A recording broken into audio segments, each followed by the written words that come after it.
El día de hoy es el Día del Amor a la Amistad.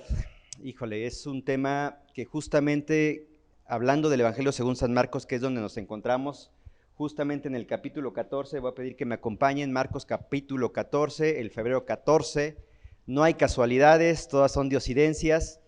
Y el día jueves, en lo que buscas Marcos 14, estábamos viendo una película, la segunda parte de la serie de las Crónicas de Narnia, El Príncipe Caspian. Y uno de los autores que me encanta es C.S. Lewis, porque aparte que fue escritor, él era un amante del Señor y lo expresó de una manera práctica al escribir a sus sobrinos esa obra tan grandiosa que se llama Crónicas de Narnia, y que en alguna medida el mundo secular ha visto, y ustedes saben que Crónicas de Narnia hay tipos de Cristo. Entonces estamos viendo el príncipe Caspian, y me acordaba una de las frases que atribuyen a C.S. Lewis. Alguna vez Carlitos Campero me la pidió para una predicación y me voy a permitir citarla. Es una hermosa historia de amor jamás contada. Así dice C.S. Lewis. C.S. Lewis dice, la historia de amor jamás contada es esta. Yo le voy a cambiar un poquito, dice, la historia de amor más extravagante jamás contada es esta. Y digo amor extravagante porque es el título que va a llevar mi predicación el día de hoy. Y entonces C.S. Lewis resume toda la historia de Dios, de amor, en este párrafo. Él dice, el hombre, siendo hombre, no se conformó con ser hombre y quiso ser Dios. Y Dios, siendo Dios, se hizo hombre para salvarlo. ¿Sabes? Hoy 14 de febrero estamos celebrando el Día del Amor y la Amistad. Y cuando voy a Marcos capítulo 14, sin lugar a duda veo un amor extravagante de Dios hacia nosotros, pero también en los versículos del 4 al 9 veo un amor extravagante del hombre hacia Dios. Y entonces la intención de esta predicación es quizás un poquito evaluar en dónde está tu amor o cómo representas tu amor. Porque sabes, Dios ya representó una historia de amor de la cual hoy nosotros formamos parte. Y hoy entonces abriste los ojos en la cama y tienes vida. Hoy, después de casi un año, poco más de un año de que comenzó esto del COVID, sigues vivo.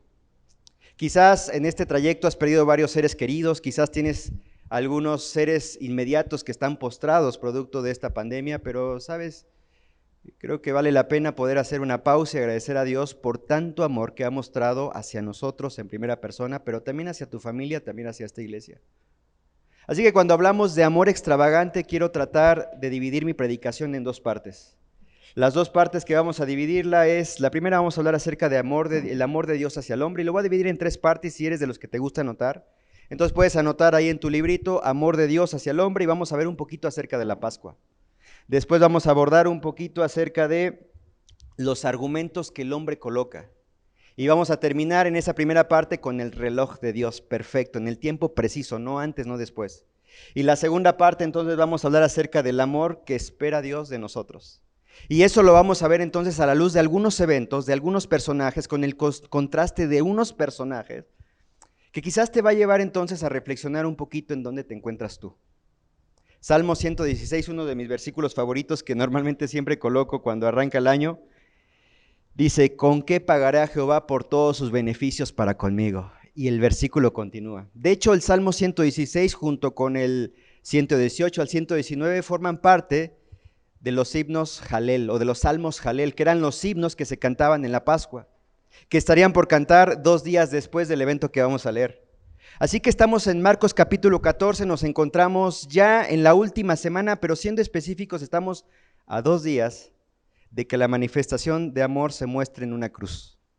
Entonces tienes que pensar un poquito todo lo que está sucediendo. Están en Jerusalén, 3 años nuestro Señor Jesucristo hace que se ha manifestado, que ha comenzado su ministerio en el mar de Galilea, en toda aquella región del norte, pero ahora se encuentra en Jerusalén con sus 12. Y han ocurrido muchas cosas en esa última semana. La semana pasada Israel Contreras nos hablaba acerca de lo que sucedió esa tarde.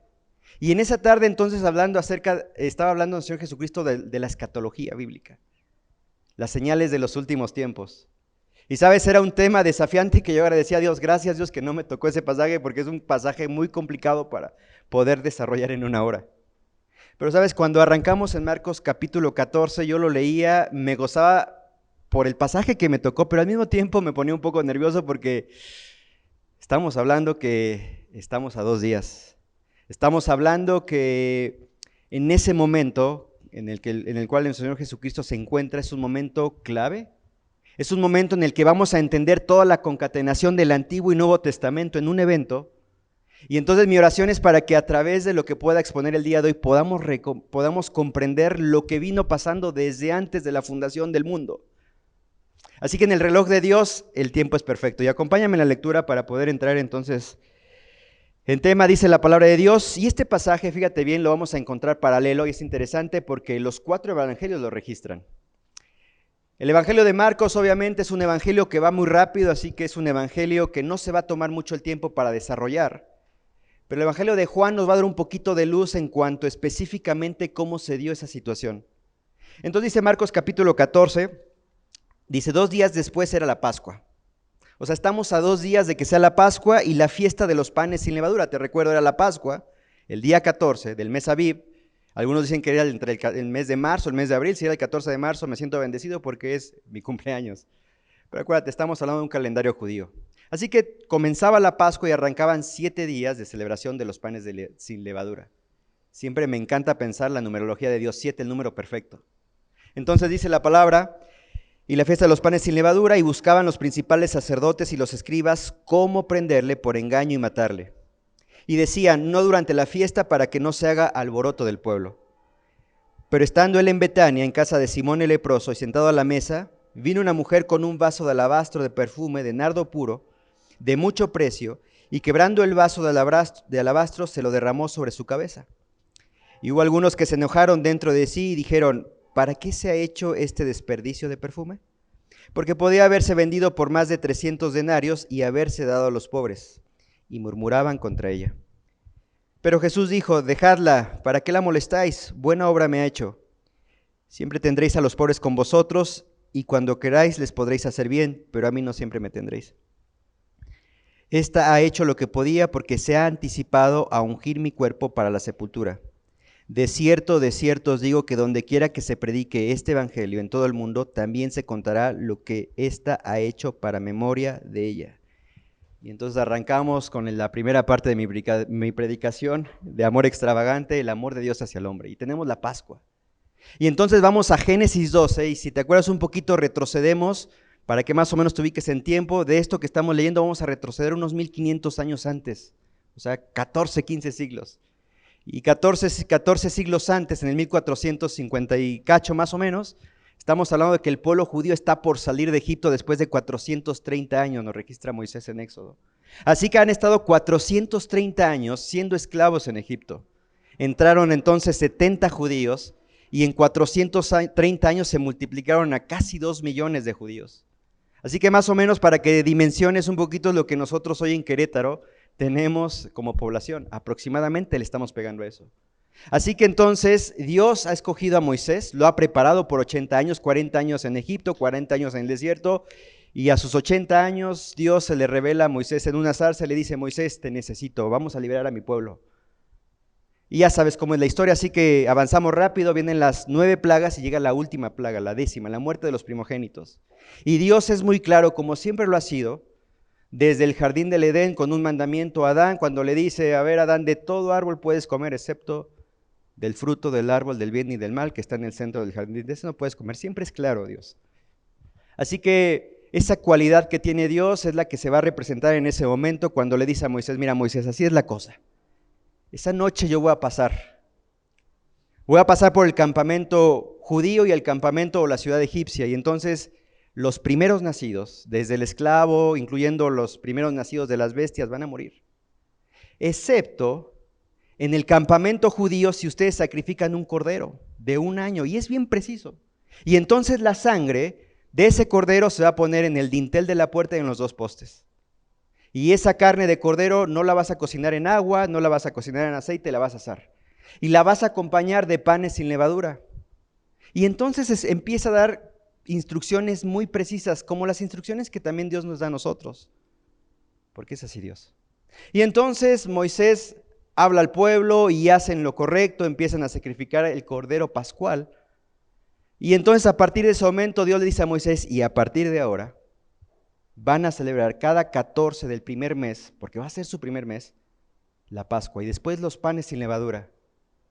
Ahora, me encanta porque esto que nosotros estamos leyendo, siglos atrás, en realidad hay algo que en ingeniería o en diseño industrial se habla de un prototipo. ¿Has escuchado la palabra prototipo?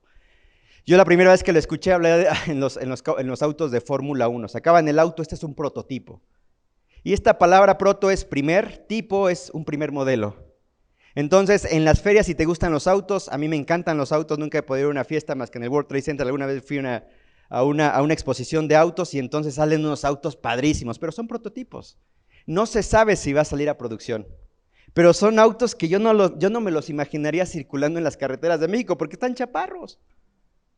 Entonces, cuando hablamos de prototipo, estamos leyendo esto y es un prototipo de lo que va a ser lo que nosotros recién leímos en Marcos 14. Pero si avanzamos un poquito, o en tiempo, retrocedemos más bien a Génesis capítulo 3, versículo 1, nos encontramos con un prototipo, se le ha llamado el protoevangelio, el primer evangelio.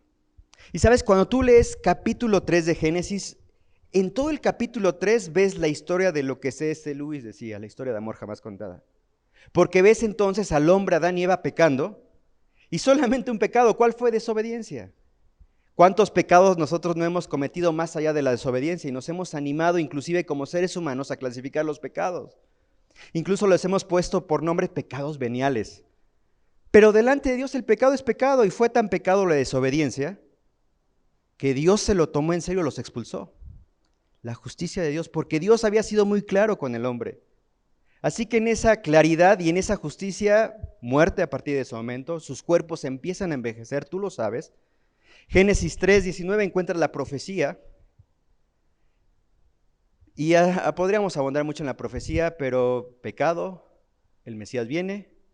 Pero cuando lees Génesis 3:21, y te voy a pedir por favor que me acompañes en Génesis 3:21, rápidamente, porque para mí es justamente lo que estamos nosotros leyendo en Marcos capítulo 21. Fíjate, dice la palabra de Dios, verso 21, y Jehová Dios. Sabemos todo lo que pasó, ¿no? Sabemos todo lo que pasó, se hicieron delantales, Dios bajando, y de una manera amorosa como Dios lo hace con nosotros, o lo hizo con nosotros cuando nos acercamos a Él, no bajó con una actitud de ira. ¿Dónde estás tú, Adán? Qué hermosa manera de Dios, desde el comienzo, desde el Génesis, mostrar su carácter. ¿Dónde estás tú?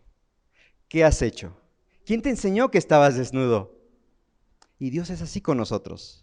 Así que capítulo 3 es un hermoso cuadro del amor de Dios, pero también la responsabilidad del hombre, también las acciones del hombre al ponerse entonces sus hojitas de higuera, y después también de justificar su pecado. La mujer que me diste, yo no te la pedí, en todo caso. Así que Génesis 3 podríamos predicar el evangelio tranquilamente. Podrías usar el camino de los romanos o el evangelio según San Juan, pero puedes arrancar con Génesis capítulo 3 y exponer perfectamente el evangelio. Paco, ¿y entonces dónde encontramos ahí la muerte de Cristo? Como tal no la encontramos, pero encontramos un tipo. Acuérdate, es el protoevangelio, el primer evangelio, porque el versículo 21 dice la palabra de Dios, y Jehová Dios hizo al hombre y a su mujer túnicas de pieles y los vistió.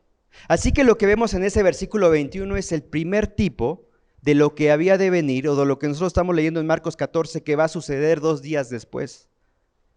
La muerte de un inocente por un pecador. Ahora, ¿qué animalito fue? No tengo idea. Me hubiera encantado pensar que Dios le hubiera revelado a Moisés. Mira, Moisés escribe que fue un cordero, pero no lo puso. Así que cuando esté delante de Dios, le va a preguntar qué animalito era. Porque vemos entonces el principio, un inocente muriendo por unos pecadores. Pero después llegamos a la 10ª plaga y vemos un inocente muriendo por el primogénito.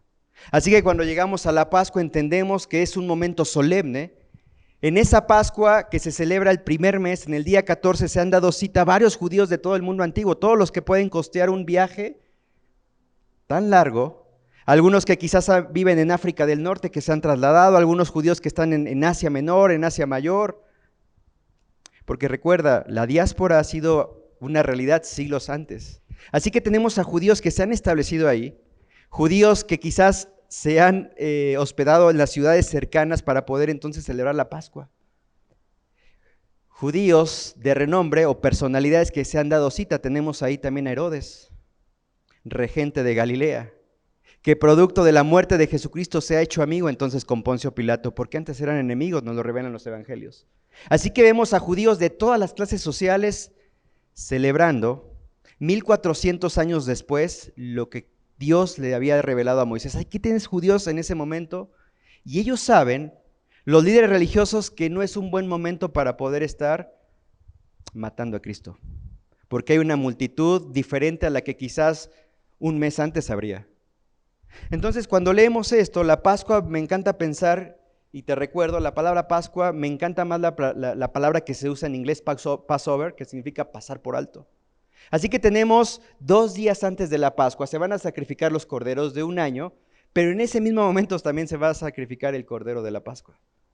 Por esa razón, Juan el Bautista, que es lo que dijo cuando recién comenzaba el ministerio del Señor Jesucristo, viene bajando del río Jordán y es el versículo que siempre le cito a una persona que practica la religión tradicional, porque yo la practiqué. Y como yo la practiqué, entiendo que tuve que memorizar ese versículo para poder hacer entonces mi primera comunión o la confirmación. Así que muchos de los amigos que te rodean, que practican la religión tradicional, si tú les dices, dime cómo termina este verso, al principio se van a quedar, no sé ningún versículo, pero cuando le empiezas a recitar, he aquí el Cordero de Dios, ellos saben cómo termina ese versículo, que quita el pecado del mundo. Así que verás, tienes muchas formas de poder compartir el evangelio, usando las herramientas que la religión tradicional nos ha hecho aprender. Ahora, si quieres ahondar un poquito, puedes irte a este versículo. Y entonces ves ahí la Pascua como un evento, una fiesta nacional, en la que se encuentran judíos ahí en Jerusalén, listos a celebrarla.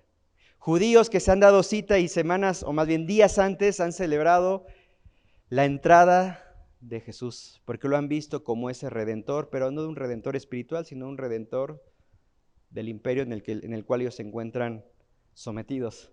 Entonces dice la palabra de Dios, 2 días después de la Pascua, hablábamos del protoevangelio, y dice, y la fiesta de los panes sin levadura, recuerda, van de la mano estos 2 eventos, y dice, y buscaban los principales sacerdotes y los escribas cómo prenderle, y acá usa 2 palabras, por engaño y matarle. Hay un engaño y matarle. Y sabes, me recuerda un poquito, Marcos no lo refleja muy bien.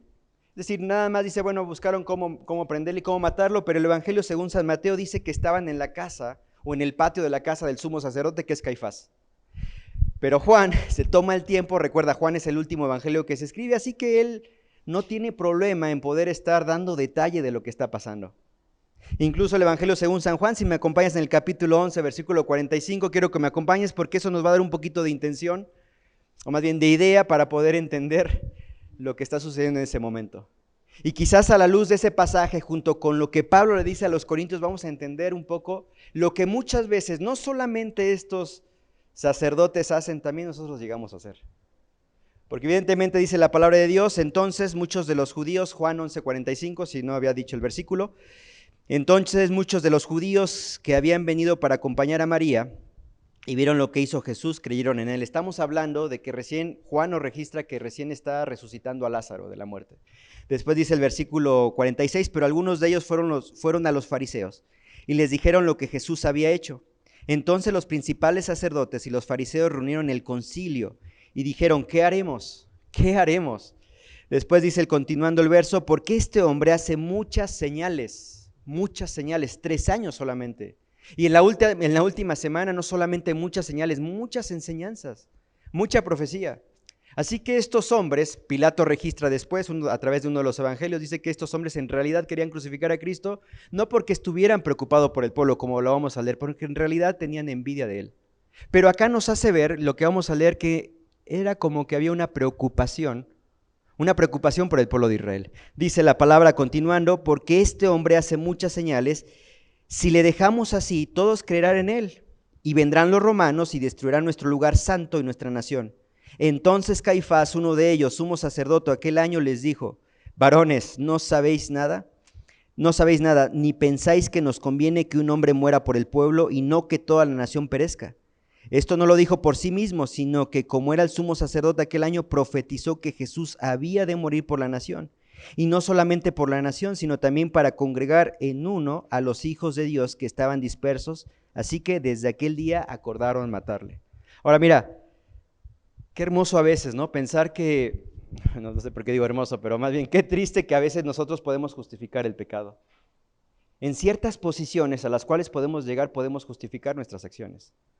Y un poquito me recuerda lo que el apóstol Pablo nos dice ahí en 1 Corintios, si estás en 2 Corintios capítulo 10, versículo 3. Evidentemente estamos hablando de que Pablo le está escribiendo a una iglesia carnal, pero es una iglesia compuesta por miembros.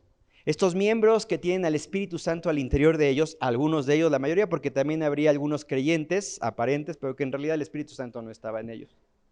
Pero Pablo está escribiendo a estos creyentes y está recordándoles acerca, vamos a leerlo mejor, si no le doy mucha vuelta, dice, pues aunque andamos en la carne, no militamos según la carne.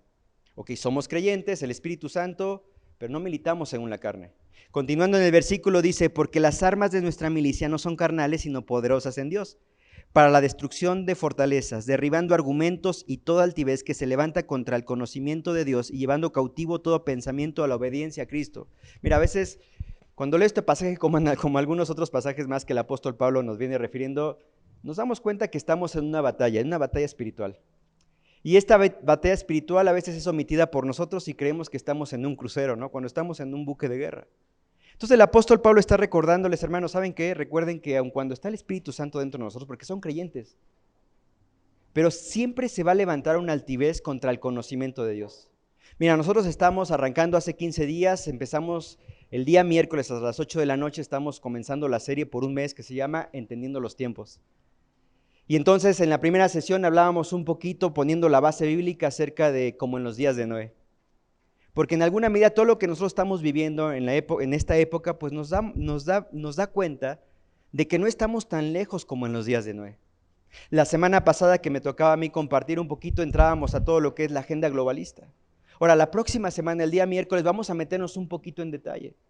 Y sabes, a veces todo lo que nosotros vemos a través de la pantalla, a través de lo que escuchamos, no nos damos cuenta que ese conocimiento empieza a ser argumentos que se van a levantar con toda altivez contra el conocimiento de Dios.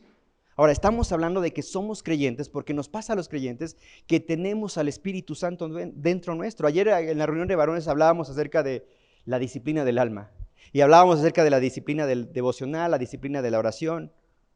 Y sabes, todas esas cosas van a poder ayudarnos para poder evitar entonces que todo el conocimiento o todo lo que podamos nosotros argumentar se pueda levantar contra la altivez del conocimiento de Dios. Ahora, estamos hablando, y hacía una pausita porque imagínate si como creyentes, teniendo el Espíritu Santo, muchas veces somos fácilmente engañados. 2 Corintios 11:3. Dice Pablo, pero tengo miedo que así como la serpiente con su astucia engañó a la mujer, así vosotros sean engañados con sus sentidos. Así que estamos hablando de que somos creyentes y muchas veces somos engañados. Yo muchas veces he sido engañado. Y de una manera astuta, y tengo al Espíritu Santo. Por eso todos los días vale la pena ir a la palabra de Dios, porque la palabra de Dios va a revelar lo que hay en mi corazón. Ahora, imagínate entonces esta clase religiosa que sabe la palabra de Dios, la ha memorizado, saben historias bíblicas, enseñan la palabra de Dios. ¿Cómo no van a ser entonces ellos seducidos? ¿Cómo entonces ellos no van a argumentar la manera o justificar por qué necesitan matar a Cristo? Ahora, esto es evidente porque si tú vas a la historia judía, nosotros vamos al Nuevo Testamento, tenemos este libro, pero si te gusta un poquito la historia, hay un hermano que queremos mucho en esta iglesia que le encanta la historia. Entonces una vez le dije, mira, puedes comprarte el libro de Historia Eclesiástica de Eusebio de Cesarea, historiador del año 300. El hombre se lo compró, lo está leyendo. Después dio un pasito más y se compró Justo L. González, Historia de la Iglesia. A mí me encanta la historia. Así que cuando vamos a la palabra de Dios, Hechos capítulo 5, un hombre que se llamó Gamaliel, un fariseo de fariseos respetable, el contexto es este: han encerrado a 2 de los apóstoles. Esa noche un ángel ha abierto la puerta de la cárcel, así que ellos se han ido.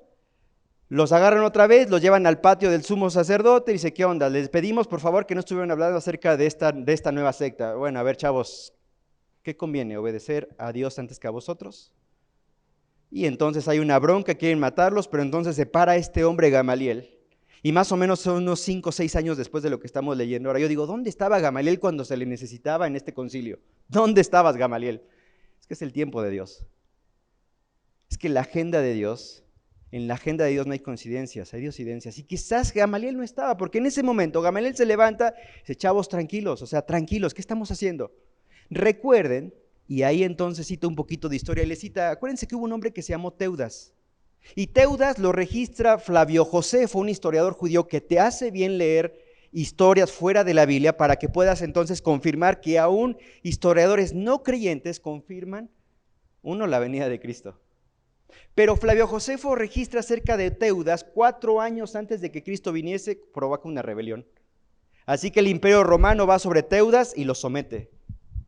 Pero un poquito años antes se levanta un hombre que se llama Judas, el Galileo, y levanta 400 hombres en una sedición abiertamente contra el imperio romano.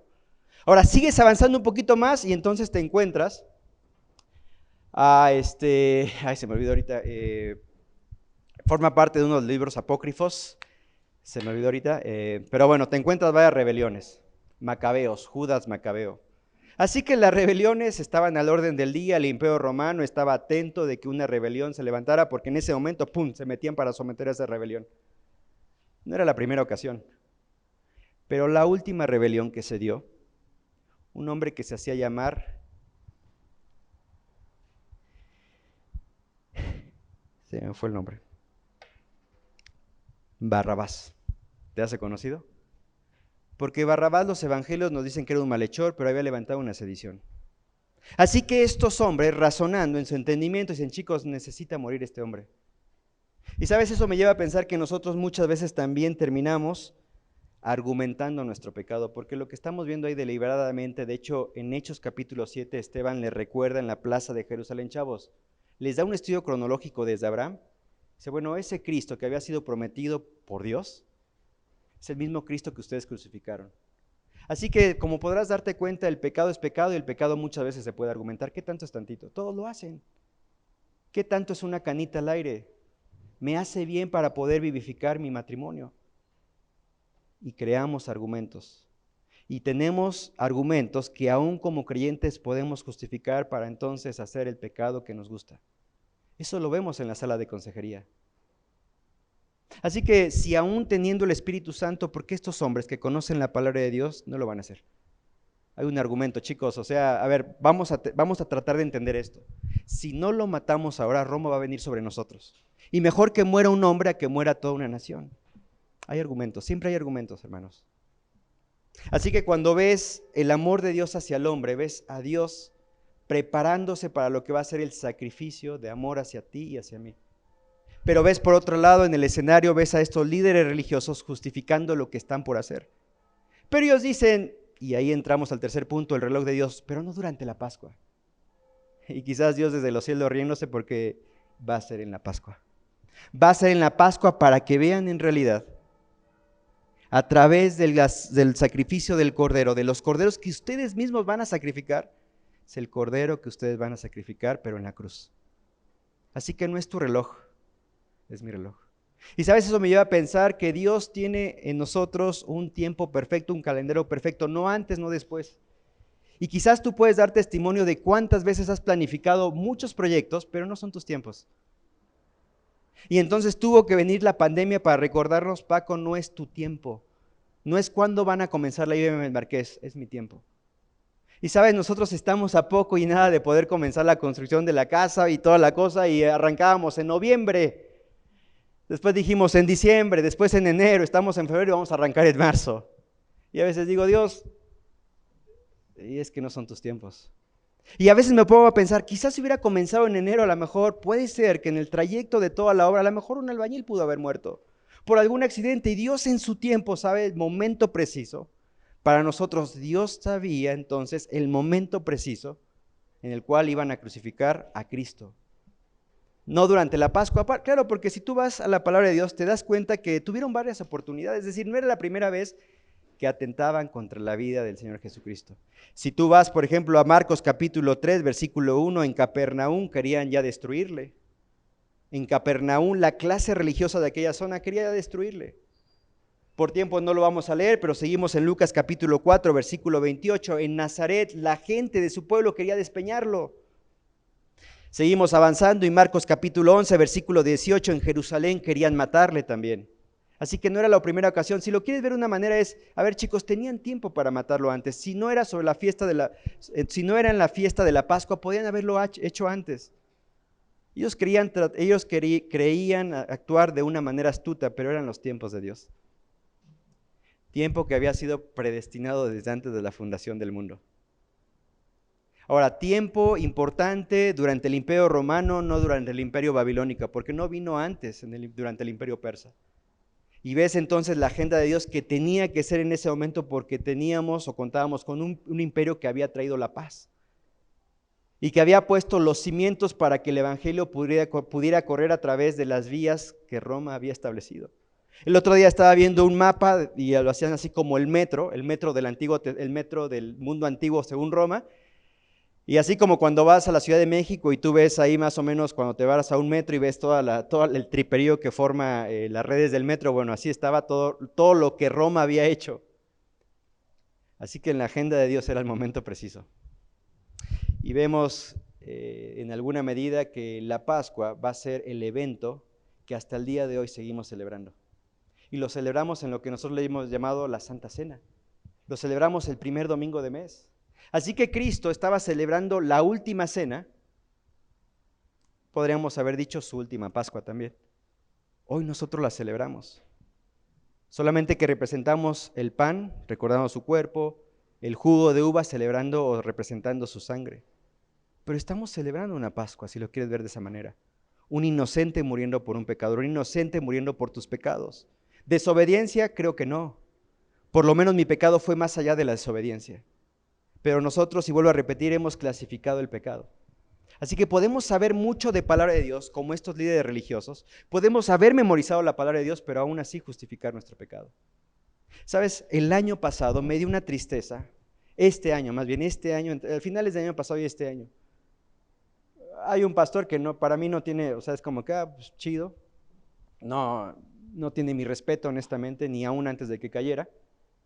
Pero un famoso pastor que pastorea grandes celebridades, cayó en pecado, fue eliminado. Ahora, no fue de un día para otro y tuvo un amorío con una mujer en la ciudad de Nueva York. Y la mujer lo delata y te das cuenta de todo. Y dices, pero ¿cómo es posible? Es el tipo que el domingo se para a predicar la palabra de Dios y engañó a su esposa. Y sabe la palabra de Dios. Fue seducido, justificó su pecado. Tengo mucha presión con una congregación tan grande que atender, hay que satisfacer. Y sabes, había un hombre que estaba siguiendo excelente apologista, excelente apologista. Muere el año pasado, en marzo, cuando recién comenzaba la pandemia, muere de cáncer, si mal no recuerdo. En la Casa Blanca le hacen una conmemoración, dices, wow. Algunos de los amigos más cercanos, terminó la carrera de una manera perfecta, wow. En noviembre del año pasado se levantan algunas de sus empleados porque tenía mucha plata, había fundado varios spas, dices, spas, ¿para qué fundas spas? Bueno, negociante, comerciante al fin y al cabo, de la India este hombre, radicado en Canadá, y entonces se levantan algunas de sus trabajadoras a protestar, pues a nosotros nos toqueteaba. Claro, el ministerio que fundó se sorprende y dice, bueno, ok, vamos a hacer una cosa para limpiar el nombre de nuestro ministerio que este hombre ha dejado. Vamos a contratar a uno de los mejores bufetes de abogados que tienen su rama de investigación. Así que los contrataron, 2 meses investigando, les dan un preliminar y dicen, ¿saben qué, chavos? Esto es serio. Porque no nada más es una, son varias y hay pruebas. Así que arrancando el año o a final de año del mes de diciembre, se levanta la CEO o la presidenta de este ministerio a pedir perdón por lo que habían hecho. 2 hombres, solamente te estoy diciendo 2 hombres que defendían la palabra de Dios, o uno de ellos defendía la palabra de Dios, hasta el día de hoy lo escucho, me quedo una vez, leíamos a un tal Harris, los que pasamos por aquella época, uno de sus libros muy buenos para noviazgo, y sabemos cómo acabó. Así que, sabiendo la palabra de Dios, podemos terminar justificando nuestro pecado. Te puede pasar a ti, te puede pasar a mí. Ahora, yo puedo señalar entonces a estos pastores y, ¡ay, qué pecador! Yo puedo hacer lo mismo. Yo puedo caer en lo mismo. El que cree estar firme, mire que no caiga. Así que cada que sucede, y esos son los que conocemos, encima esta iglesia de Nueva York ha sido demandada porque no ha pagado su renta durante no sé cuántos meses. Triste. Así que un testimonio que se ha ido por los suelos, y cada que vemos este tipo de situaciones, Shana y yo nos ponemos a orar: Dios, permítenos que conociendo tu palabra no terminemos justificando nuestro pecado. Tenemos al Espíritu Santo. Así que cuando juzgamos a estos hombres religiosos, han sido seducidos por el enemigo. Porque si mal no recuerdas, el Evangelio según San Mateo nos dice que Satanás entró en Judas. Así que no en este tiempo, para que no se subleven la gente y para que no tengamos problema, pero no te preocupes, Satanás también trabaja al ritmo de Dios. Así que Satanás, no sabiéndolo, se introduce a Judas. No hay Espíritu Santo, así que chavos, pues yo les puedo echar la manita. ¿Cuánto? 30 piezas de plata. Más o menos, para que tengas una idea, $600. No, perdón, $300. Hoy en día aproximadamente unos 6,000 pesos. ¿Va? 6,000 pesos. Levítico dice que era el precio de un esclavo. Así que en el tiempo de Dios toda la escenografía está lista, todos los actores están en posición y cada uno está haciendo lo que Dios quiere. Así que los religiosos dicen: no durante la fiesta, para que no se haga revuelo. Pero Judas, creo que es el tiempo. Creo que es el tiempo. Y todo está orquestado bajo la poderosa mano de Dios. Así que todo lo que sucede en tu vida está orquestado bajo la mano poderosa de Dios. ¿Estás pasando por una situación económica difícil? Está orquestado por la mano de Dios. ¿Estás pasando por una salud terrible? Está orquestado por la mano de Dios. En el tiempo de Dios, la primera semana de enero, entonces una pequeña del Marqués terminaba con convulsiones en el hospital y estamos orando por ella, por Valen. Así que más de un mes en el hospital, de un paro, una serie de cosas que técnicamente no podría describir, pero estuvo a punto de morir. El día de hoy nos habla Eli y nos dice: Paco, gracias a Dios, el Hospital de León ya abrió las puertas para que pueda ser operada. En el tiempo de Dios. En el tiempo de Dios. Ahora te puedo decir que esta familia ha crecido en este mes y medio más de lo que quizás el último año, recién convertidos. Señor, ¿por qué les permite recién convertidos?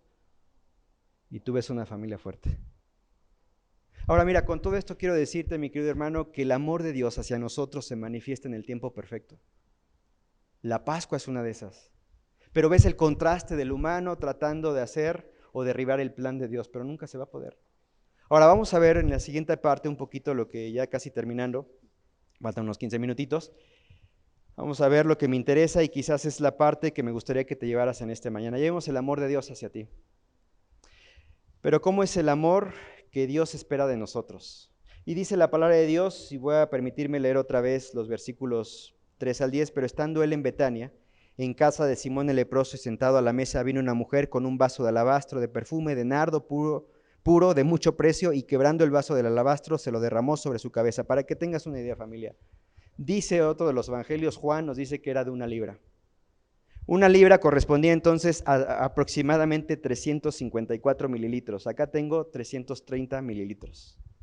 Un poquito menos, me paso menos por 24 mililitros.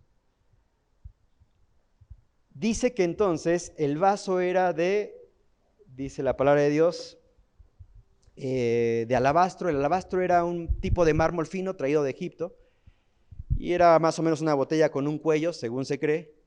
Y entonces esa mezcla o esa pasta, si lo quieres ver, o esa cerámica que era hecha de mármol fino de Egipto, en sí tenía un costo considerable. Por eso dice, era muy costoso. ¿Cuánto era costoso? 300 denarios. ¿Cuántos son 300 denarios? Para que tengas una idea, cada denario al día de hoy equivaldría a $32. Así que si lo multiplicas por 300 te da $9,600. Si lo multiplicas al tipo de cambio del peso mexicano te da 192,000 pesos. Ahora, ¿qué es lo que espera Dios de nosotros si hay una devoción? ¿Qué puedo darle a Dios por todos sus beneficios para conmigo? Diría María. No lo dice Marcos, dice que era una mujer, pero Juan nos revela que era María. ¿Cuáles beneficios para contigo, María? Resucitaste recién a mi hermano. Y yo he creído que tú eres la resurrección. Y si dices que vas a morir, así como resucitaste a Lázaro, seguramente a Lázaro, mi hermano, tú vas a resucitar. Así que si puedo tomar 192,000 pesos representados en un líquido de nardo puro, te voy a ungir. Es decir, cuando vemos este amor de parte de María, es el amor que Dios esperaría de nosotros. ¿Cómo es este amor? ¿Es sacrificial? 192,000 pesos. ¿Qué haces con 192,000 pesos hoy? Das el enganche para un auto. Un buen auto, 192,000 pesos. O a lo mejor das el enganche para un terreno. Pero ¿qué haces con 192,000 pesos? Más de lo que podrías hacer con 6,000 pesos, que fue lo que Judas vendió a Cristo. 192,000 pesos. Y mereces más, Dios. 6,000 pesitos. ¿Sabes? Creo que a veces nosotros terminamos negando a Cristo de maneras baratas. ¿Qué podrías darle a Dios? Paco, no me digas esto porque no cuento con ese dinero. Apenas tengo para vivir. Pero tienes dones, tienes talentos, tienes tiempo. Así que entonces podríamos pensar una María que está diciendo, ¿cómo pagaré al Señor por todos sus beneficios para conmigo? El salmista dice, levantaré mi copa de salvación. Pero María, quizás producto de una herencia, algunos teólogos dicen, quizás producto de una herencia, porque 192,000 pesos es el salario de un hombre. Porque un denario era lo que se le pagaba a un hombre por día. Así que era más o menos el salario de un año de un judío, pensando que los judíos no trabajan el fin de semana, sábado es sagrado. Así que para que tengas una idea, es de alguna manera, en ese sacrificio de María hacia el Señor, mira, y podría dar más y me encantaría dar más, por todos los beneficios que has hecho para conmigo. Ahora, la realidad es que Dios no te pide ningún tipo de sacrificio económico. Y eso es lo hermoso de María, que no se lo pidió. Por esa razón nuestro Señor Jesucristo, chicos, ¿por qué murmuran? O sea, si tú, Juditas, dices que es 300 denarios, se podría dar a los pobres, qué padre tu corazón, pero tú sabes que tu corazón es falso. Tú me vas a traicionar por 6,000 pesitos, 6,000 varitos, así que, ¿por qué la juzgan? Y claro, entonces comenzó Judas y contagió a los otros 11.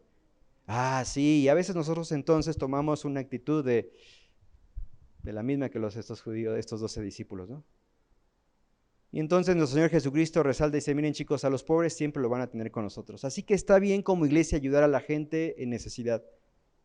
Lo que está mal es que la iglesia a veces pase a ser ese ente social. No vamos a mejorar este mundo, al contrario, se va a destruir todavía más.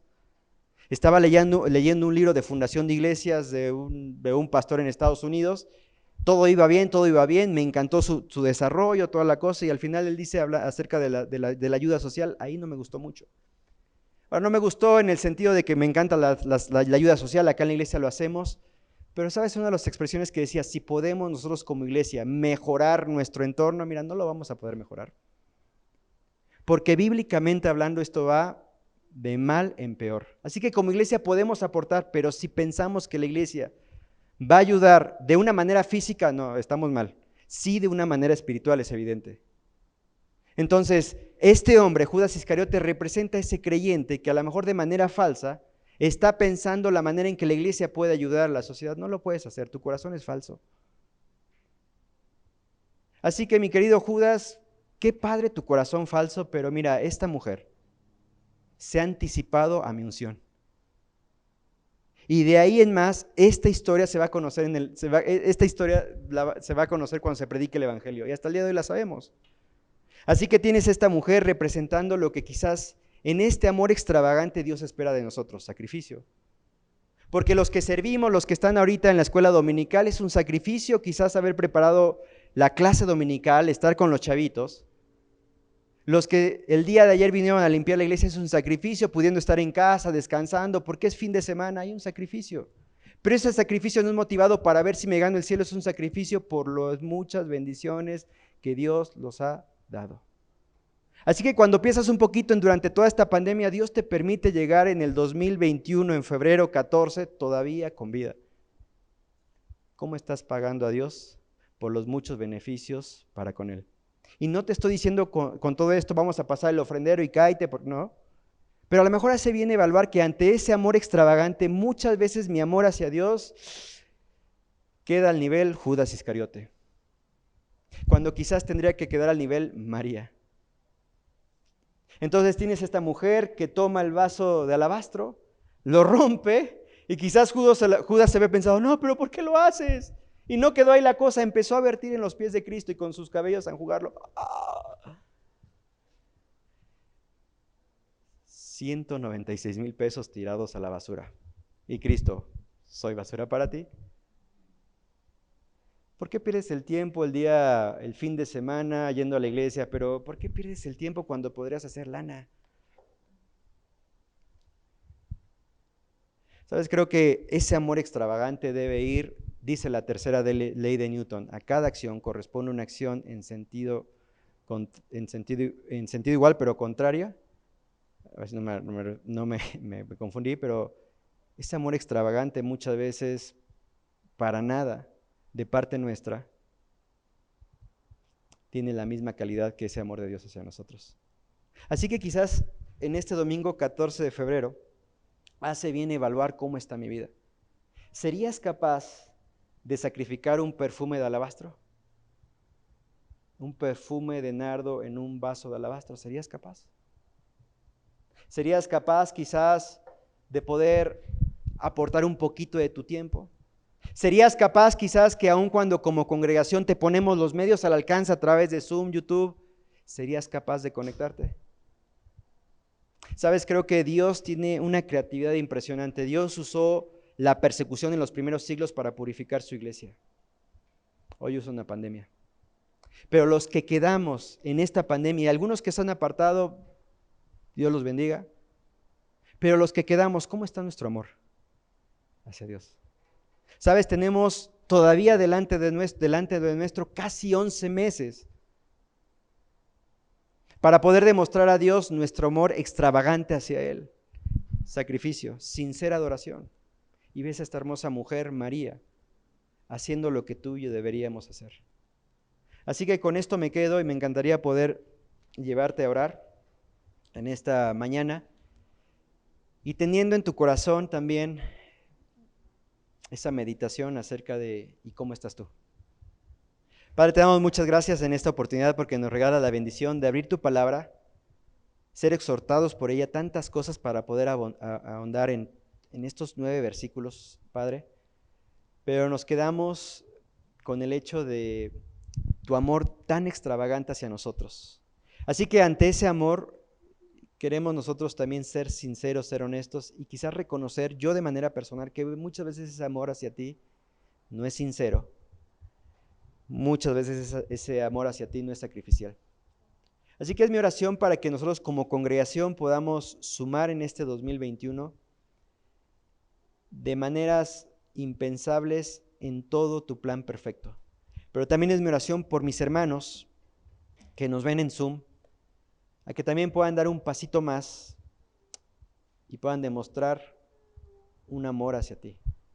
Oro por aquellos creyentes o quizás no creyentes, Padre, que el día de hoy no están en diferentes iglesias, que quizás tú has usado para purificar o has usado esta pandemia para purificar tu iglesia, pero es mi oración para que vuelvan a casa. O es mi oración también para que realmente puedan verte como único y suficiente Salvador. En el nombre de Cristo Jesús oramos. Amén.